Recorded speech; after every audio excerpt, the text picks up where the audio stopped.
Hello guys and welcome back to another video of my channel. So I am back with another Demon Slayer series যেখানে আজকে আমরা cover করব The Upper Moon 1 Kokushibo vs The Hashiras. So এটা Demon Slayer সিরিজের third video I guess and এরপরে আর একটি fight বাকি থাকবে সেটা হলো Muzan vs The All Demon Slayers and Tanjiro. So এই পর্যন্ত যতগুলো ফাইট আমরা কভার করেছিলাম তার মধ্যে এই ফাইটটা ওয়ান অফ দ্য বেস্ট এবং সবচেয়ে বেশি হাইপড এন্ড অন্যান্য আপার মুনদের সাথে ফাইট করার জন্য যেখানে একজন হাসিরা এবং তার একজন সাবঅর্ডিনেট বা নর্মাল ডিমন স্লেয়ার মিলে অন্যান্য আপার মুনকে ডিফিট করেছিল সেইখানে কোকোশিবো মানে আপার মুন 1 কে ডিফিট করতে তিনজন টপ লেভেলের হাসিরা এবং একজন নর্মাল ডিমন স্লেয়ারকে দরকার হয় এন্ড তাও কোকোশিবোকে ডিফিট করা ইম্পসিবল মনে হচ্ছিল এবং লাস্টে সে নিজেই গিভ আপ করে so before further I do let's start the video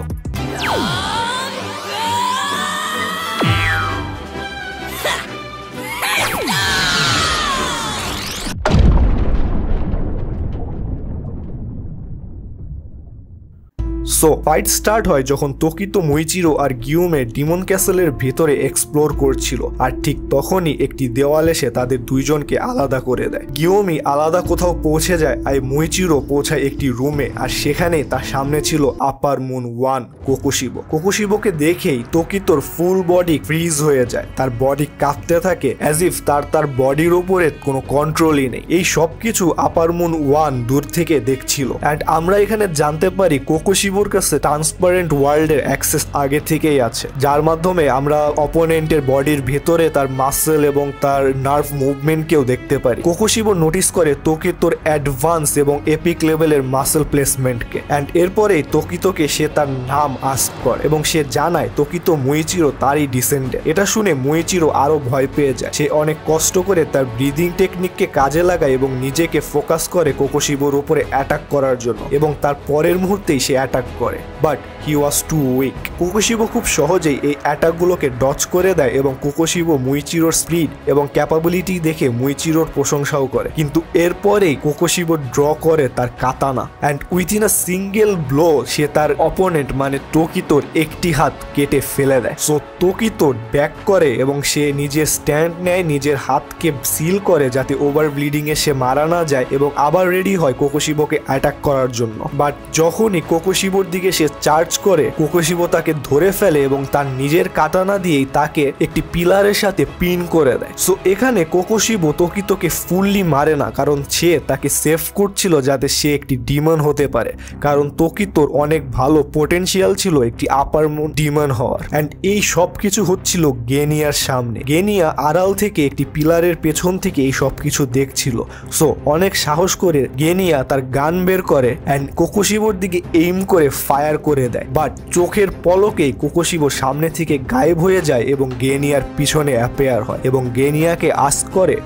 তুমি তো সেই যে আমাদের ডিমনকে খাচ্ছিলে এন্ড তার সাথে সাথে জাস্ট একটি স্ল্যাশে গেনিয়ার দুই হাত কেটে ফেলে কোকোশিবো এই সব কিছু দেখছিল মুইচিরো দেওয়ালে পিন থাকা অবস্থায় এবং অনেক চেষ্টা করেও সে সেখান থেকে বের হতে পারছিল না সো কোকোশিবো তার সেকেন্ড স্ল্যাশে গেনিয়াকে মাঝখান থেকে দুই টুকরো করে দেয় but Genya was still alive কারণ গেনিয়া পার্শিয়ালি ডিমন এবং হিউম্যান ছিল সো কোকোশিবো বুঝতে পারে গেনিয়াকে মারতে হলে ডিমনদের মতো তার হেডকে ডিক্যাপিটেট করতে হবে সো সে যখনই তার হেডের দিকে এম করে স্ল্যাশ দেবে তখনই পেছন থেকে আসে উইন্ড হাসিরা সানিমি এন্ড সে রুমে এন্টার করার পরে কোনো টাইম নষ্ট না করে ডাইরেক্ট কোকোশিবোর উপর অ্যাটাক শুরু করে সো প্রথম দিকে দেখে মনে হচ্ছিল সানিমি কোকোশিবোকে ভালোই কাউন্টার দিচ্ছে ইভেন কোকোশিবোর উপরে সানিমি তার একটি ব্লো ল্যান্ড করতেও সাকসেসফুল হয় এবং এই ব্লোতে কোকোশিবোর একটি হাত সে কেটে ফেলে বাট এরপরে আমরা বুঝতে পারি কোকোশিবো এখনো আপার হ্যান্ডে রয়েছে সো কোকোশিবো তার ফাইনাল ব্লো লঞ্চ করে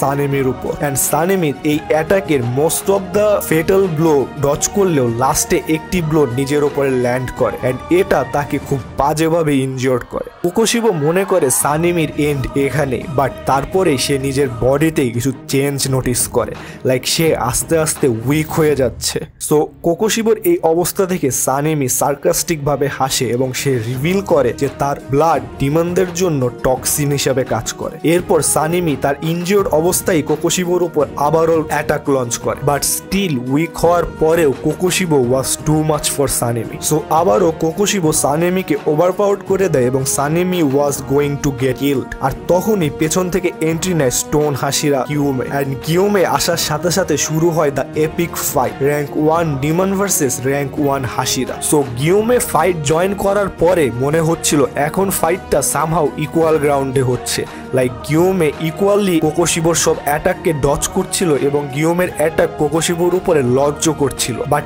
এই ফাইট বেশিক্ষণ চলে না, খুব তাড়াতাড়ি আমরা দেখতে পাই কোকোশিবো গিউমের ফাইট টেকনিকে অ্যাডাপ্ট করে যাচ্ছে অ্যান্ড গিউমেও কাইন্ড অফ স্লো ডাউন হয়ে যাচ্ছে। সো কোকোশিবো নোটিস করে যে গিউমের হাতে মার্কিং রয়েছে অ্যান্ড কোকোশিবো গিউমেকে বলে যে সে খুব তাড়াতাড়ি মারা যাবে, কারণ যাদের মধ্যে মার্কিং অ্যাওয়েক হয় তারা কেউই 25 থেকে 27 বছরের বেশি বাঁচে না। আর জাজিং বাই হিজ এজ গিউমে এমনও হতে পারে যে নেক্সট মর্নিং এই মারা যাবে। অ্যান্ড গিউমে এর উত্তরে বলে কোকোশিবো ওয়াজ লাইং, কারণ এমন একজন ডিমন স্লেয়ার ছিল যে মার্ক থাকা অবস্থায়ও সে তার ওল্ড এজে মারা গিয়েছে। অ্যান্ড কোকোশিবো এই কথা শুনে রেজে ফেটে পড়ে, কারণ গিউমে ওয়াজ টকিং অ্যাবাউট ইউরিচি, যে কোকোশিবোর ভাই ছিল। সো ইউরিচির কথা শুনে কোকোশিবো রাগে ফেটে পড়ে অ্যান্ড তারপরে কোকোশিবো তার ফুল ফ্লেজ পাওয়ার ডেমনস্ট্রেট করা শুরু করে। সো একটু আগে যেখানে মনে হচ্ছিল যে গিউমে জয়েন করার পরে ফাইটটা ইকুয়াল গ্রাউন্ডে ছিল, বাট এখন মনে হচ্ছে কোকোশিবো ইজ স্টিল অন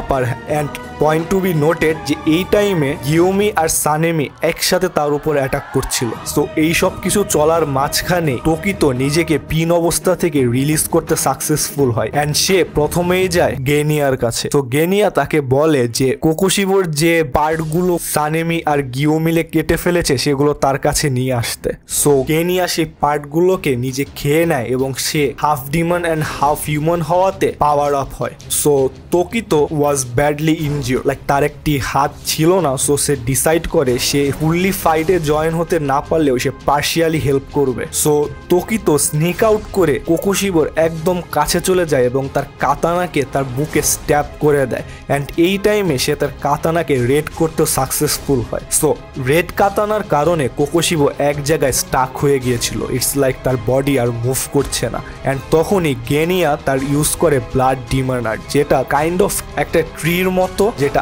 আরো হেল্প করে কোকোশিবোকে এক জায়গায় স্টাক করার জন্য। And this was the chance. So Gyomei and Sanemi charge করে কোকোশিবোর দিকে এবং দুইজন মিলে একটি ব্লোতে কোকোশিবোর মাথা কেটে ফেলে। So this was not end. আমরা দেখতে পাই মাথা কেটে ফেলার পরেও কোকোশিবোর বডি ঠিক মতোই ফাংশন করছে অ্যান্ড সাডেনলি কোকোশিবো তার মাথাকেও রিজেনারেট করতে সাকসেসফুল হয়, যার মানে অনলি থিং যেটা কোকোশিবোকে মারতে পারবে সেটা হলো সানলাইট। অ্যান্ড এরপরে কোকোশিবো তার ট্রু ডিমন ফর্মকে অ্যাপেয়ার করে অ্যান্ড আমরা দেখতে পাই আপার মুন 1 এর 2 ফর্ম। সো গিউমি এবং সানেমি আবারও অ্যাটাক করার জন্য রেডি হয় অ্যান্ড সানেমি যখনই তার কাতানা দিয়ে কোকোশিবোকে স্ট্যাপ করবে তখনই কাতানার রিফ্লেকশনে কোকোশিবো নিজেকে দেখতে পায় অ্যান্ড তার এই বিজার এবং ডিমনিক ফর্ম দেখে সে নিজেই সেলফ ডাউটে পড়ে যায় যে এটাই কি সে চেয়েছিল। তার একমাত্র গোল ছিল যে তার ভাইয়ের থেকে বেশি পাওয়ারফুল হওয়া, বাট এই গোলকে অ্যাটেন্ড করতে গিয়ে সে তার হিউম্যানিটিকেই পিছনে ফেলে এসেছে। সো এখানে আমরা কোকোশিবোর ব্যাক স্টোরি দেখতে পাই, যেটা আমি এখানে কভার করব না কারণ আই গেস এটা আমরা সবাই জানি। So I am gonna skip it. So নিজের এই ডিমনিক ফর্ম এবং নিজের গোল থেকে সরে যাওয়ার অবস্থা দেখে কোকোশিবো নিজেকে গিভ আপ করে দেয় অ্যান্ড আপার মুন 1 এখানে শেষ হয়ে যায়। বাট এই আপার মুন 1 কে শেষ করার জন্য ডিমন স্লেয়ারদের একটি বড় দাম পে করতে হয়, কারণ এই ফাইটে তোকিতো মুইচিরো মানে একজন হাশিরা মারা যায় অ্যান্ড এর সাথে সাথে গেনিয়াও মারা যায় অ্যান্ড সানিমিও খুব বাজেভাবে ইনজিওর্ড ছিল। সো টিল নাও সব আপার মুনদের মারা হয়ে গিয়েছে এবং এখন বাকি রয়েছে শুধু দ্য ডিমন কিং মুজান অ্যান্ড হাশিরাদের মধ্যে 2 of them are dead and বাকিরাও বাজেভাবে injured. So that is it for today guys, hope you like this video. Comment down below যে আমাদের the main fight মানে মুজানের সাথে সকল ডিমন স্লেয়ারদের ফাইট কভার করা উচিত কিনা। See you on the next video, till then bye bye.